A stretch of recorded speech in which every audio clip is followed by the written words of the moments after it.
सुप्रभात साथियों, आज हम लोग फ्रांस की क्रांति का सेकेंड पार्ट पढ़ेंगे। यानी पढ़ रहे थे हम लोग फ्रांस की क्रांति यानी फ्रेंच रिवॉल्यूशन, उसका सेकेंड पार्ट यानी सेकेंड हिस्सा आज हम लोग पढ़ेंगे। तो पहला जो फ्रांस की क्रांति का कारण था राजनीतिक कारण, तो राजनीतिक कारण के बारे में हम लोग विस्तृत जानकारी लेंगे। यहाँ ध्यान दीजिएगा, राजनीतिक कारण यानी राजनीतिक कारण का मतलब होता है उसको षड्यंत्र किया जाता है या कैसे उसको हटाया जाता है, चाहे आंदोलन करके या सिस्टम में घुस के कैसे किया जाता है, उसी के बारे में हम लोग एकदम विस्तृत जानकारी लेंगे। यहाँ देखिए, फ्रांस का शासन राजतंत्र आत्मक शासन था। तो फ्रांस का शासन कैसा था? राजतंत्र आत्मक। यानी राजतंत्र आत्मक कहने का मतलब है फ्रांस में शासन कौन करता था? राजा करता था। यानी वहां का शासक कौन हुआ करता था? राजा। जैसे अभी हमारे भारत देश में देखिएगा, राजतंत्र नहीं है, प्रजातंत्र बोल सकते हैं या लोकतंत्र बोल सकते हैं, लेकिन उस समय क्या था? राजतंत्रात्मक शासन था। यानी राजाओं का शासन होता था। यानी एक राजा शासन कर रहा है, वो राजा मर रहा है, तो उसके बाद दूसरा कोई राजा बनेगा। जैसे यहाँ पे ध्यान दीजिएगा, जैसे भारत में हम लोग का क्या है? प्रजातंत्र है यानी लोकतंत्र है। लोग अपने मतों के माध्यम से जनप्रतिनिधि का चुनाव करते हैं और वही सरकार बनाते हैं, हमारे ऊपर नियम कानून और हमारे ऊपर शासन व्यवस्था दुरुस्त करते हैं। तो देखिएगा यहाँ पे फ्रांस में क्या था? राजाओं का शासन होता था। जैसे आप सुने होइएगा, नेपाल जो अपने बिहार राज्य और भारत देश का क्या है? पड़ोसी देश है। उसमें बहुत समय पहले तक राजा हुआ करते थे लोग, यानी वहां पे राजाओं का शासन हुआ करता था। अभी वहां भी प्रजातंत्र इस सिस्टम आ चुकी है। तो यहाँ ध्यान दीजिएगा, फ्रांस का राजा किस वंश का था? फ्रांस का राजा बुर्बो राजवंश का था। उनके राजवंश का नाम है, जैसे हम लोग बोलते हैं राजवंश, जैसे हम लोग बोल सकते हैं महाराणा राजवंश, मुगल वंश, वैसा ही इन लोग का था, बुर्बो राजवंश का था। अब यहां देखिएगा, लुई 14वां फ्रांस का जब तक राजा हुआ करता था तो फ्रांस की स्थिति या प्रतिष्ठा सही थी। यानी लुई 14वां तक फ्रांस की स्थिति एकदम सही थी। और लुई, इधर ध्यान देना है, लुई 14वां हमेशा कहता था कि मैं ही राज्य हूं, यानी मैं यहाँ का राज्य हूं, यानी मैं ही यहाँ का राज्य हूं। यानी उस समय तक उसकी स्थिति सही थी। अब यहाँ ध्यान देना है, राजाओं के शासन काल में राजा का मृत्यु हो जाता था तो उसके बाद वहां का राजा उसका बेटा बन जाता था, फिर उसके बाद उसका बेटा बन जाता था। इधर ध्यान देना है, लुई 14वां के बाद आता है लुई 15वां। यानी इनके बाद एक के बाद इनकी मतलब पीढ़ी दर पीढ़ी राजा बनते हैं। यानी लुई 14वां के बाद लुई 15वां, लुई 15वां के बाद लुई 16वां। यानी हम लुई 14वां से शुरू किए, हो सकता है लुई 13वां से भी हो, लुई 12वां, लुई 11वां, लुई 10वां। यानी एक पीढ़ी के बाद दूसरी पीढ़ी, यानी राजा के बाद उसका बेटा, उसका बेटा, उसका बेटा, उसका बेटा राजा बनते आ रहा था, यानी गद्दी संभालते आ रहा था। अब यहां देखिएगा, लुई 15वां का कथन था, मैं ही भगवान हूं, मैं ही भगवान हूं और मेरे मरने के बाद प्रलय आएगी। यानी जो भी उस समय के राजा था लो, बहुत बाहुबली था लो, और बोलिए तो एक बहुत बड़ा घमंडी था लो। यानी अपनी तुलना राज्य से कर दे रहा था लो और भगवान से कर ले रहा था लो। लेकिन भगवान सर्वशक्तिमान है, सबसे ऊपर है गॉड, इसीलिए बोला जाता है गॉड इज ग्रेट, यानी भगवान सबसे ऊपर है। तो क्या कहता था? लुई 15वां का कथन था, मैं ही भगवान हूं और मेरे मरने के बाद प्रलय होगी। यानी बोलता था हम ये भगवान हैं और जिस दिन हम मरेंगे ना धरती पर प्रलय आएगी, यानी भूचाल आने वाला है। यानी कहने का मतलब है कि पूरा भूचाल या संकट इहे रोक ले है, जैसे ही हटेगा एकदम धड़ाक से भूकंप आएगा। अब यहां देखिएगा, सप्तवर्षीय युद्ध हुआ 1756 से लेकर 1763 के समय। फ्रांस का राजा कौन था? लुई 15वां ही था। यानी जब सप्तवर्षीय युद्ध हो रहा था, सप्तवर्षीय युद्ध शुरू हुआ था 1756 से लेकर 1763 तक, उस समय फ्रांस का राजा कौन था? लुई 15वां। तो ध्यान रखना, इससे क्वेश्चन बनेगा कि लुई 14वां का क्या कथन था, क्या स्टेटमेंट था? तो लुई 14वां का स्टेटमेंट था या कथन था, मैं ही राज्य हूं, आई एम द स्टेट, मैं राज्य हूं। लुई 15वां का स्टेटमेंट था कि मैं ही भगवान हूं और मेरे मरने के बाद प्रलय आएगी। अब यहां ध्यान देना है, सप्तवर्षीय युद्ध चला 1756 से लेकर 1763 तक। उस समय फ्रांस का राजा कौन था? लुई 15वां। अब फ्रांस में राजाओं का शासन चलता था, इसीलिए उसे बोला जाता है राजतंत्रात्मक शासन। यहां तक किसी को कंफ्यूजन? फिर हम लोग इसी में आगे पढ़ेंगे। देखिएगा, हम लोग पढ़ रहे थे जो फ्रांस की क्रांति का राजनीतिक कारण था, तो लुई 14वां हम लोग पढ़ लिए थे। वो बोलता था कि मैं ही राज्य हूं। लुई 15वां बोलता था कि मैं ही भगवान हूं और मेरे मरने के बाद प्रलय आएगी। यानी लुई 15वां तक वहां पे सप्तवर्षीय युद्ध हो रहा था, उस समय वहां का शासक कौन था? लुई 15वां। अब हम लोग पढ़ेंगे लुई 16वां के लिए। यानी यहां देखिएगा 1774 में फ्रांस की गद्दी पर लुई 16वां बैठा। यानी क्वेश्चन आएगा फ्रांस की गद्दी पे लुई 16वां कब बैठा? यानी फ्रांस की गद्दी पे 1774 ईस्वी में लुई 16वां विराजमान हुआ। कहां पे? फ्रांस की गद्दी पे। यानी लुई 15वां के बाद लुई 16वां वहां का शासक बन गया, बादशाह बन गया, राजा बन गया।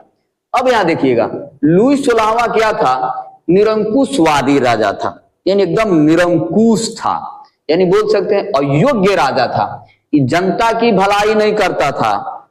यहां देखिएगा फिजूल खर्ची राजा था, यानी खूब फिजूल खर्च करता था, यहां जरूरत ना उकरों से ज्यादा खर्चा करता था। भोग विलासी राजा था। यानी लुई 16वां क्या था?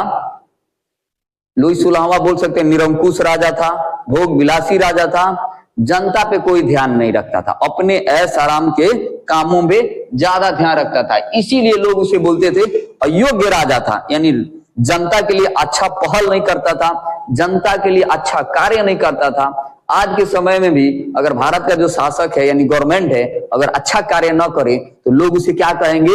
अयोग्य शासक है, यानी अयोग्य सीएम है, अयोग्य पीएम, ऐसा बोल सकते हैं। यहां ध्यान दीजिएगा, राजा क्या था? निरंकुशवादी था, अयोग्य राजा था, फिजूल खर्ची था, जनता की भलाई नहीं करता था, भोग विलासी राजा था। अब यहां ध्यान दीजिएगा, लुई 16वां की पत्नी थी मेरी अंतोइनेत। अब देखिएगा बहुत लोग को मेरी अंतोइनेत कहने के नहीं था, मेरी अंतोइनेत, ठीक ना, मेरी अंतोइनेत कह देगा, लेकिन नहीं, उसकी पत्नी का नाम था मेरी अंतोइनेत। एक क्वेश्चन बनता है लुई 16वां की पत्नी का क्या नाम था? मेरी अंतोइनेत। अब मेरी अंतोइनेत थी ना, कि छोटे छोटे उत्सवों में खूब पैसा लुटाती थी, यानी दबा के लुटाती थी, खूब रुपया लुटाती थी। और क्यों लुटाती थी? क्योंकि ऑस्ट्रिया की राजकुमारी थी। भाई जन राजकुमारी, उसको पैसा की कमी है। जैसे हम लोग के आम समुदाय में देखते हैं ना, शादी में भाभी लोग पैसा उड़ाता है परछावन में, तो कुछो काम हुआ, ले भाई, ले भाई उछरूम कैसे पैसा उड़ा देता है लोग। वैसा ही किसी भी छोटे मोटे कार्य होता था ना, उसमें दबा के पैसा लुटाती थी, यानी ये भी फिजूल खर्ची करती थी। यानी राजा तो लुटाता ही था, रानी भी लुटाती थी। इसके साथ साथ ही रानी क्या करती थी? राज कार्य में दखल देती थी। रुका है, यानी राजा फिजूल खर्ची तो करता ही था, वहां उनकी पत्नी भी थी जो मेरी अंतोइनेत थी, ये दबा के फिजूल खर्ची करती थी, एकदम छोटे छोटे उत्सवों में एकदम पैसा लुटाती थी एकदम। एक छोटा सा कहानी जानिएगा इसके बारे में। एक बार जो महारानी है मेरी अंतोइनेत, इनको कभी घूमने जाना था, यानी कहीं घर से निकलना था, राज दरबार से, इनको दरबार से निकलना था, तो इसके लिए बाबू रथ तैयार किया गया। और रथ में जा रही थी, और रथ में जा रही थी तो देखते हैं लोग शादी उदी में एकदम पूरा गालीन बिछाया जाता है, दौरी ओरी खूब बढ़िया से बिछाया जाता है, वैसा ही बिछाया जा रहा था। जानते हो क्यों? क्योंकि 52 हाथ का लहंगा हमर लसरत जाए रे, यानी 52 हाथ का लहंगा इनका था, इसे लसरत जा रहा था, यानी उस पे मिट्टी ना लगे, इसीलिए पूरा गालीन बिछाया गया था। आज भी देखिएगा, महिलाओं लोगों पर मतलब कमेंट नहीं कर रहे हैं, लेकिन हकीकत है आज भी महिलाएं साड़ी पहनती है, चाहे लड़की सब, बहुत बड़ा कपड़ा इसमें लसराते जाता है। तो रानी बोल रही थी कि मेरा 52 हाथ का लहंगा लसरत जाए नहीं, यानी मिट्टी ना लगे, इसीलिए उसमें गालीन बिछाया गया था। रानी मेरी अंतोइनेत का लहंगा मिट्टी ना लगे, उसके लहंगा में मिट्टी ना लगे, 52 हाथ का लहंगा एकदम लसराते जा रहा था।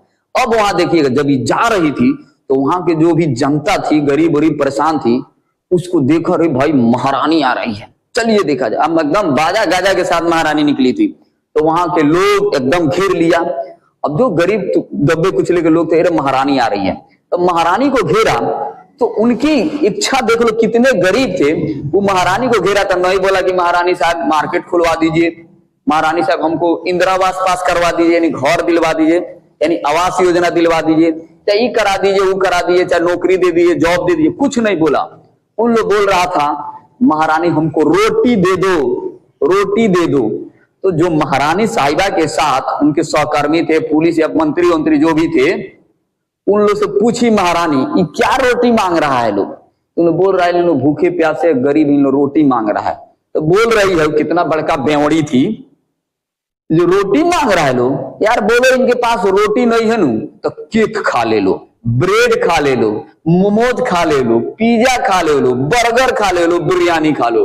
तो जो वहां की गरीब जनता थी सुनी कि भाई तो बोल रही है कि रोटी खाने रोटी नहीं है तुम्हारे पास, कोई बात नहीं, तुम बिरयानी खा लो, तुम मोमोज खा लो, बर्गर खा लो, पिज्जा खा लो। भाई उन्होंने सोचा रहे तो पक्का बेवड़ी है जी, यानी बड़ी खतरनाक है, हम लोग को रोटी खाने का पैसा नहीं है, बोल रही है बिरयानी चाप लो, यानी बोला रहे तो एकदम पक्का अयोग्य राजा की अयोग्य पत्नी है, यानी और ही खत्म है।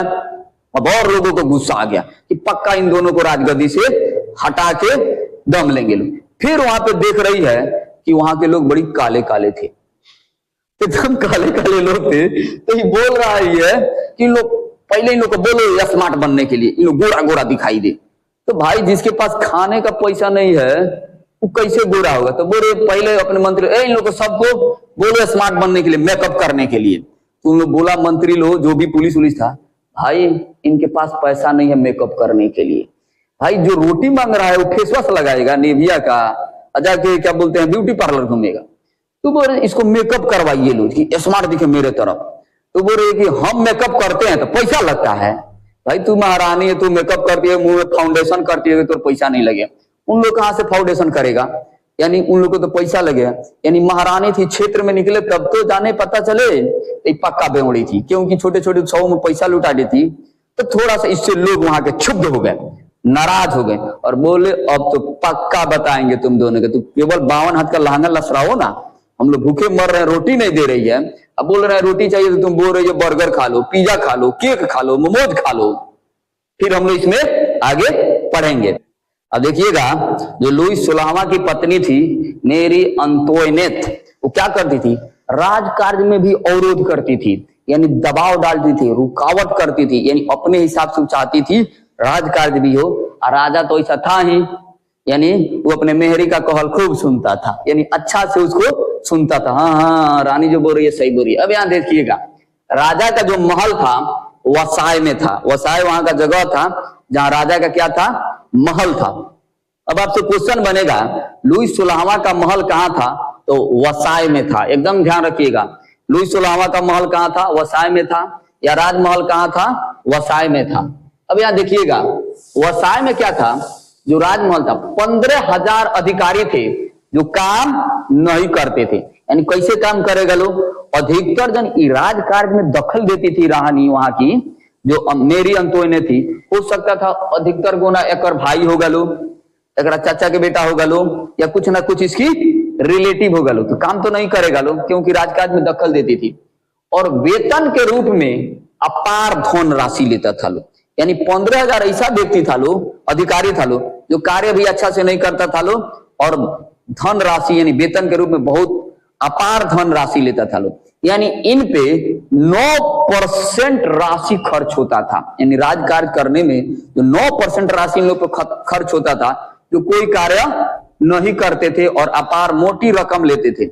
अब यहाँ देखिएगा जैसे लोग बोलता नहीं है काम के ना काज के भोजन, क्या बोलो जोर से बोलो, दुश्मन अनाज के, काम के ना काज के दुश्मन अनाज के। यानी वैसा ही काम न कुछ करता था लो, है ही नहीं, और आराम से दबा के मोटी रकम लेता था लो। इन लोग भी नहीं डरता था लो, जैसे राजा बोलता था तोरा के निकाल देंगे तो बोलता था लो दीदी बोल रहे हैं राजा साहब, तो बोलते थे हाँ ऐसे चलने दीजिए सही है।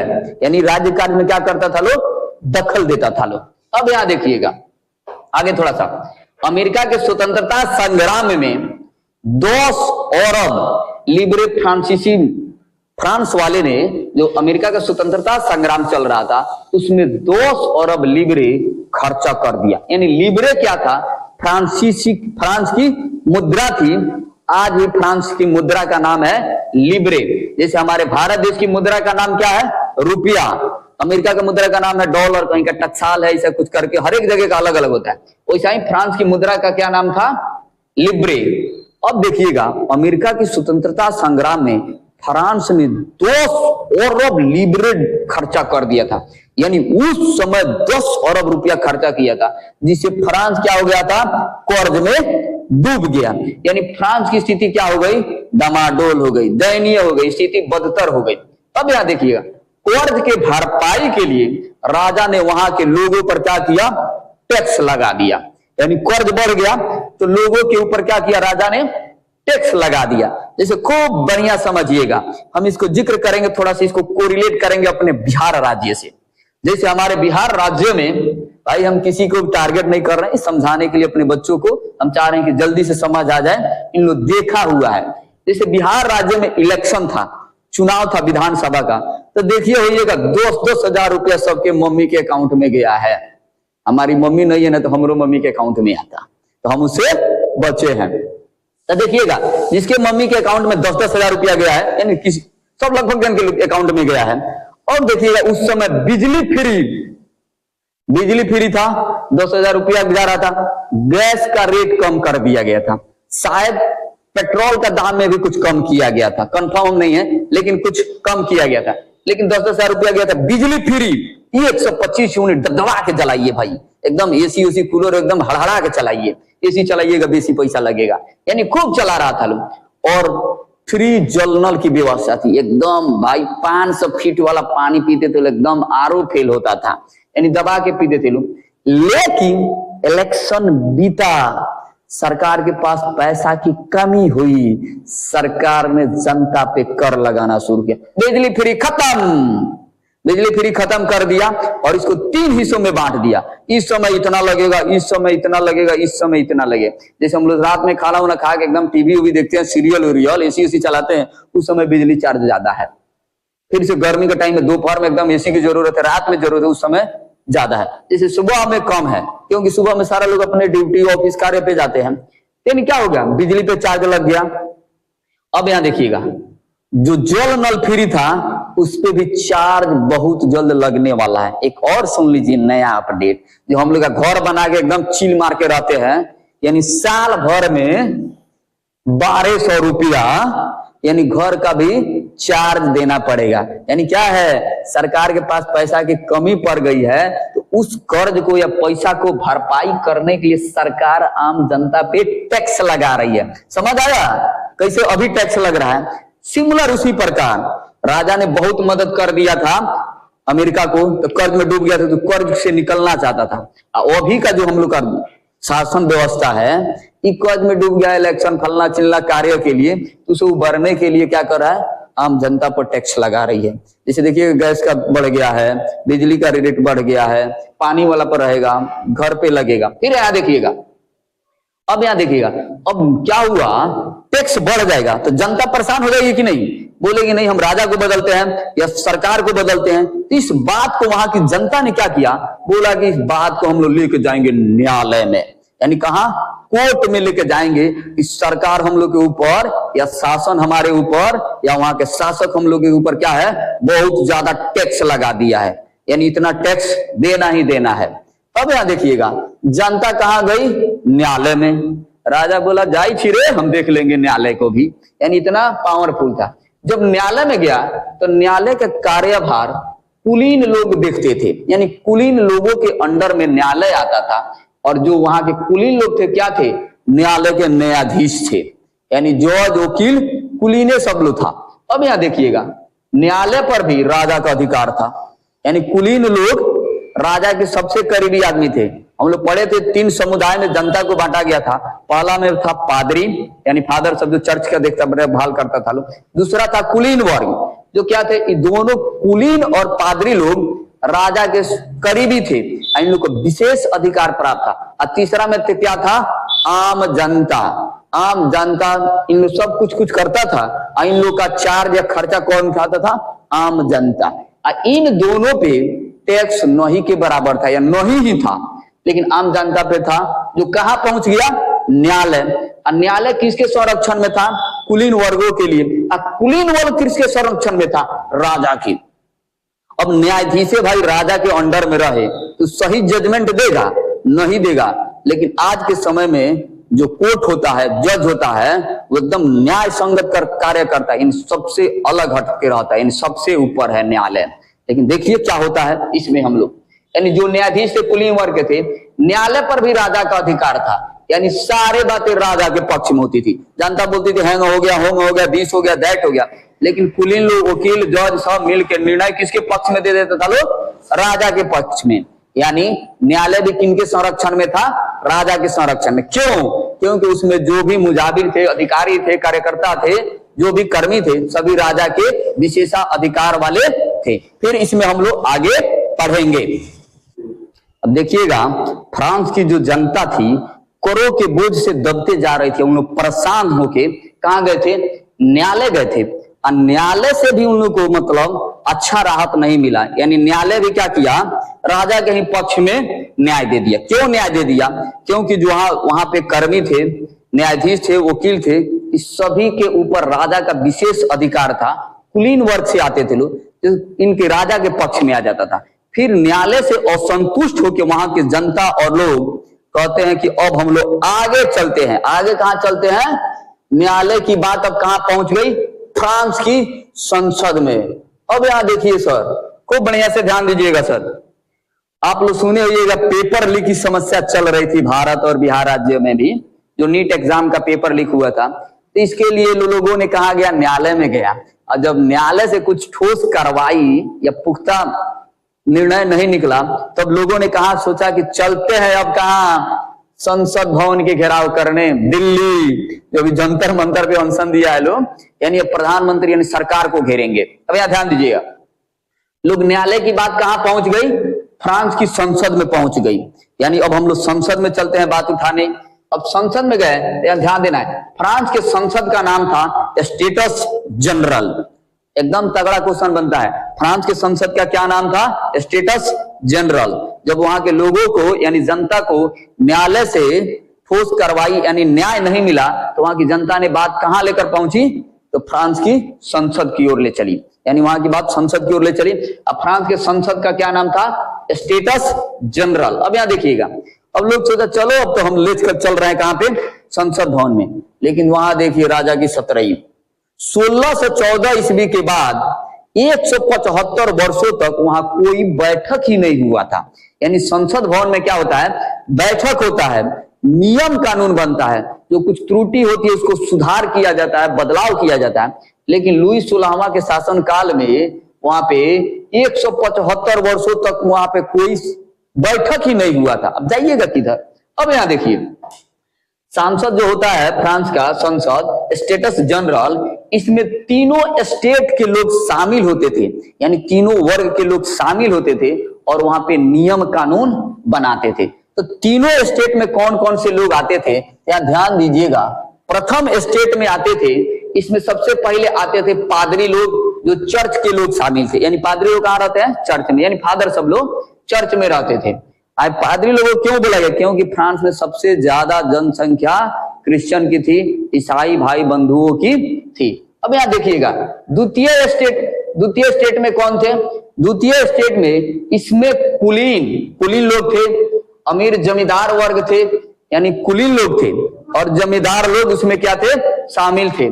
यानी इसमें क्या थे, शामिल थे। अब यहां ध्यान दीजिएगा, तृतीय स्टेट में क्या था, इसमें सामान्य जन, आराम से, सामान्य जन क्या थे, जैसे किसान, मजदूर, व्यापारी, वकील और शिक्षक लोग थे।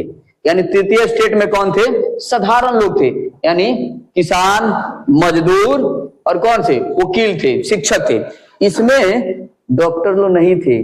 डॉक्टर लोग क्यों, वैद्य होता था लो इसी में, जो राजा के काफी करीबी होता था लो, और उनको राज दरबार में रहने का संरक्षण दिया जाता है, जगह दिया जाता था। यानी न्यायालय से इन लोगों को गुजारिश नहीं हुआ, न्याय नहीं मिला, इनकी बातें कहां पहुंच गई, फ्रांस की संसद में। अब फ्रांस का संसद का क्या नाम था, स्टेटस जनरल। अब स्टेटस जनरल में क्या था, 16 से 14 ईस्वी से लेकर 175 वर्षों तक कोई बैठक नहीं थी। यानी इस बैठक में यहाँ के तीनों वर्गों के लोग शामिल होते हैं और वो क्या करते हैं, नियम कानून बनाते थे। तो तीनों स्टेट में कौन कौन से आते थे? प्रथम स्टेट में आते थे पादरी लोग, दूसरे स्टेट में आते थे कुलीन लोग या जमींदार लोग या बड़े लोग, तीसरे स्टेट में आते थे जनसाधारण, किसान, मजदूर, वकील, शिक्षक। फिर हम लोग इसमें आगे पढ़ेंगे।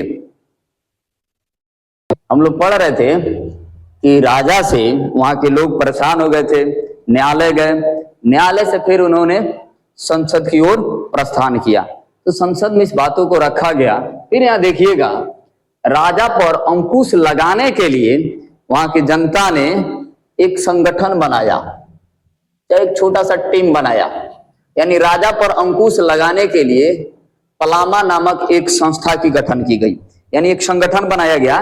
तो इस संगठन क्या करेगा, राजा पे अंकुश लगाएगा, यानी राजा पे अवरोध करेगा, तुम गड़बड़ी कर रहे, इसको सुधारो, नहीं तो हम लोग कार्रवाई करेंगे। यानी अंकुश लगाना शुरू किया।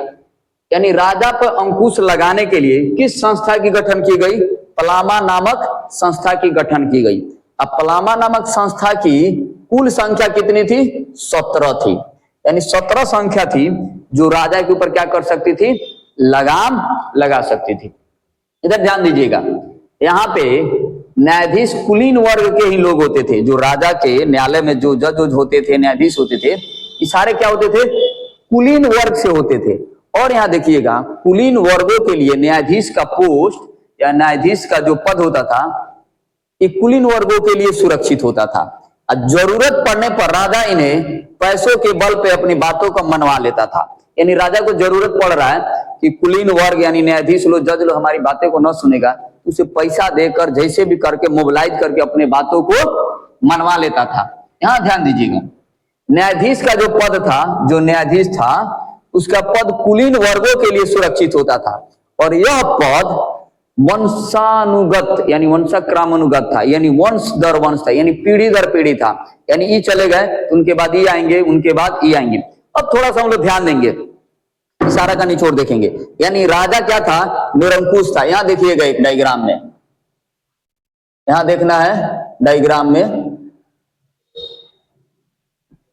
यानी यहां पे इधर थोड़ा सा देखिएगा,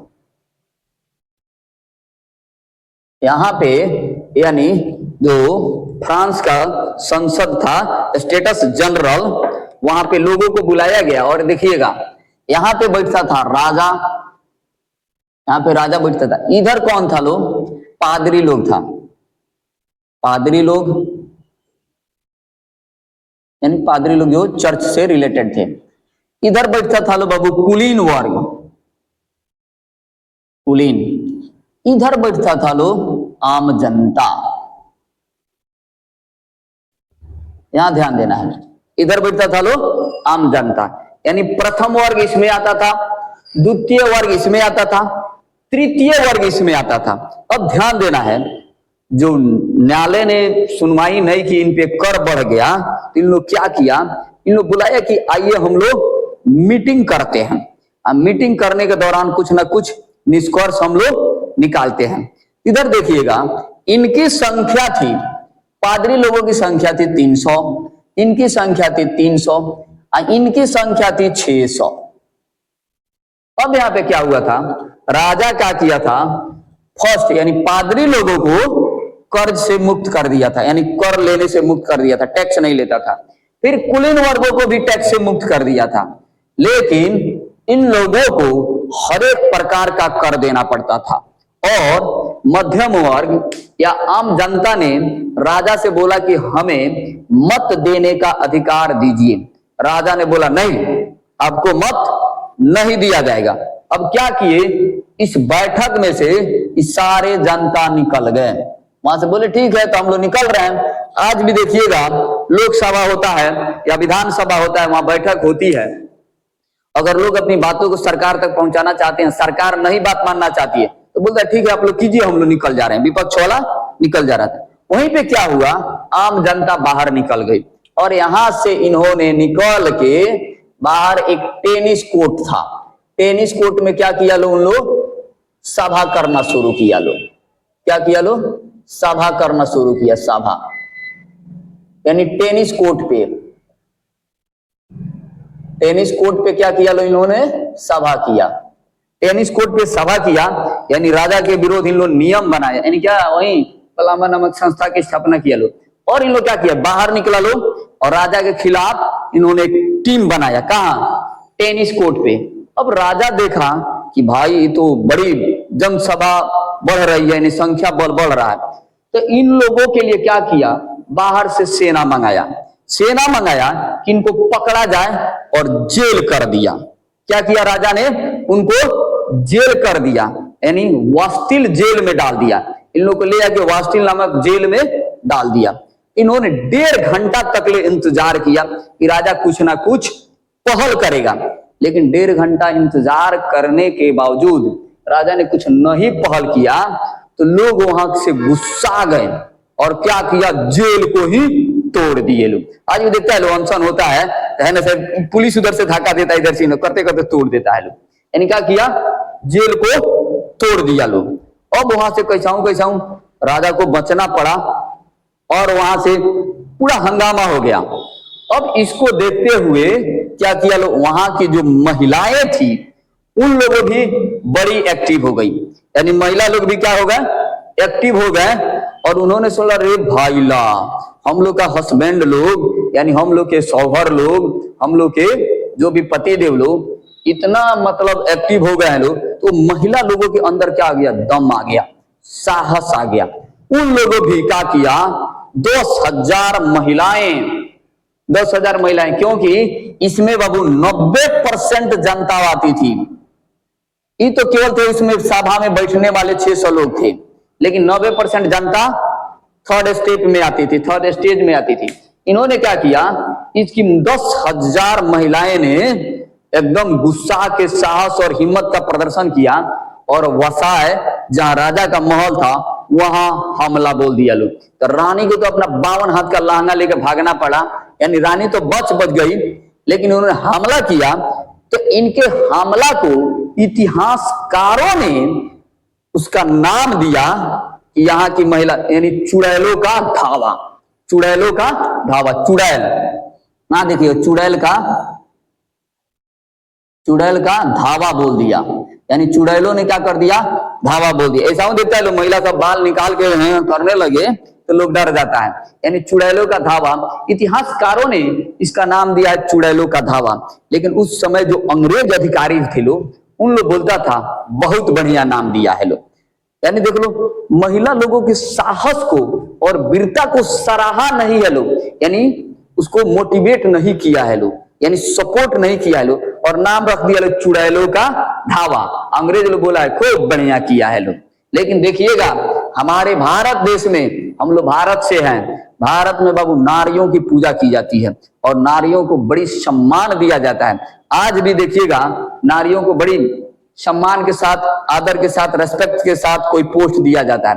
थोड़ा सा देखिएगा, जैसे राम के सेना में उस समय बांदर था लो, यानी बानर सेना था। आज भी पुरुष लोगों को बोला जाता है कि बांदर सेना है, तो पुरुष लोगों को बांदर सेना है, तो लड़की लोगों को सेना को बंदरिया सेना बोला जाएगा, बंदरी सेना बोला जाएगा, नहीं। लेकिन भारत नारियों का सम्मान करता है, इसीलिए महिला लोगों की सेना को या महिला लोगों को टीम को बोलता है माद्री सेना। देखिए कि फ्रांस में घटना घटी थी, जो महिलाओं को बोल दिया था चुड़ैलों का धावा। लेकिन भारत के लोग देखिए आज भी फ्रांस की कितनी प्रशंसा करता है। फ्रांस की राजधानी है पेरिस, जिसको लोग बोलता है फैशन की नगरी, जहाँ मिस यूनिवर्स बनता है लोग, सुंदरी बनता है लोग, तब माथा पे वो बर्थडे वाला क्राउन लेकर घूमता है, लिखे हैं मिस यूनिवर्स बन गए, हम सुंदरी बन गए। यानी वहां फिर भी महिला लोगों को इतना सम्मान दिया जाता था। लेकिन फ्रांस में इन्हीं वजहों के कारण वहां पे क्या हुआ, फ्रांस की क्रांति हुई। अब फ्रांस की क्रांति का मुख्य कारण रहा यहाँ की राजनीतिक, और इसमें क्या था, असमानता थी, यानी भेदभाव किया जा रहा था, राजा निरंकुश था, लोगों के बीच में, आम जनों के बीच में कर्ज बढ़ाया जा रहा था। पादरी लोगों पे और कुलीन लोगों पे कर्ज नहीं दिया जाता था, यानी कर्ज फ्री था, इन पे कर्ज था। पादरी कुछ भी करे, कुलीन कुछ भी करे, मान लो कोई पार्टी कर रहा है लो, भोज कर रहा है लो, कुछ भी कर रहा है, लड़ाई कर रहा है लो, लेकिन सबका जो खर्चा आएगा आम जनता वहन करती थी। तो आम जनता परेशान होकर क्या करेगी, रैली करेगी, क्रांति करेगी, उस समय आप भी इस वर्ग में आते तो आप भी क्या करते, क्रांति करते, आप भी रैली निकालते, आप भी अनशन करते।